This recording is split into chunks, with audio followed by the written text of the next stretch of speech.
Once upon a time, there lived a pretty girl named Cinderella. She lived with her stepmother and two stepsisters. The stepsister and mother were very cruel. They forced her to do all the chores. They shouted at her, hit her, or even let her starve if she didn't follow their request. Cinderella, Cinderella, look at the time. You still haven't brought in my tea. I think I might have a headache soon. Sorry, stepmother, I was cleaning. Stop making excuses, lazy girl. Out of nowhere, the older stepsister came. She screamed at Cinderella's face. Had you ironed my dress? I was just going to bring it up to you. How dare you touch my dress, dirty girl? There was the poor Cinderella's life. Every day she worked hard all day long. She did the laundry, the cooking, the gardening, or even started a fire. That's why the poor little girl could not stay clean for all the ashes and cinders at the fire. So they called her Cinderella. Day by day, today is a big, big day. Today is the day that the prince is going to open a ball where he will find his bride. The two stepsisters are talking with each other about their plan very excitedly. Mother, I'm going to buy a beautiful red gown made by the best dressmaker in town. I'm going to wear a green gown with a lovely pierced necklace. They talk and laugh with each other. Cinderella saw it and she wanted to go there too. But first of all, she needs to finish the dishes first. They finally came back home from the dressmaker's house. Cinderella came up to them. She talked with a little bit of shy. Can I go too? You better stay at home. As she said, she left the house and got ready to go. Cinderella was so sad. She sat down and started to cry. A wind blew and the fairy godmother appeared.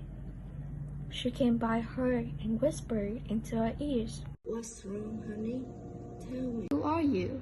You don't need to know about it. I'm here to help you. I'll send you to the ball. What? How can that possible? How can I go to the ball with this old dress? Don't worry, baby.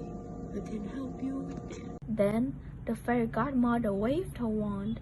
Suddenly, Cinderella now wore a new blue dress, and she was very beautiful. Wow, thank you. You're welcome. Then the fairy godmother waved her wand again, and a beautiful carriage came to be with a driver and 4 white horses. Am I dreaming? No, sweetheart. It's as real can be. But there's something you must know. What is that? All of this lasts only to midnight. Tonight, at the stroke of midnight, it will be over. Everything will go back to how it was before. Then I must certainly leave the ball before midnight. That's good. Then she stepped back. And now, my word is done. Cinderella stepped into the carriage and they were off. At the ball, the prince didn't know what to think. Why do you have that sad look on your face? Look around you. You couldn't ask for the finer maidens than this one. I know. Yet he knew something was wrong. He had met many of the young women and now he didn't know what to say next. Someone pointed to the front door. I will ask her to dance. And he walked to Cinderella. He talked to her, then they started dancing. When the song was over, they danced again, and they danced again, and yet again. And then the other maidens at the ball grew jealous. But all the prince could see was Cinderella. They danced some more. In fact, the dance was so long, and so that Cinderella couldn't see the clock. Cinderella looked up and set the clock again. Then she looked up again. Oh my, I have to leave. Why? We just met only a few minutes. Goodbye. She ran down very quickly. She said as one glass slipper fell off her foot. This is all I have left on her. There will be another glass slipper somewhere. I will find her, then I will ask her to be my bride. From hood to hood, from house to house, went the prince. One young woman after another tried to fit her foot inside a glass slipper, but none could fit. And so the prince moved on. At last, the prince came to Cinderella's house.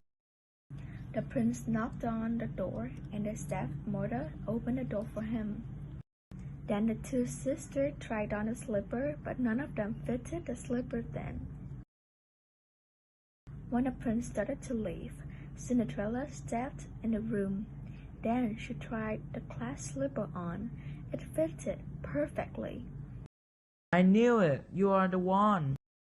I found you. I found you too. After that, Cinderella and the prince got married and they lived happily ever after.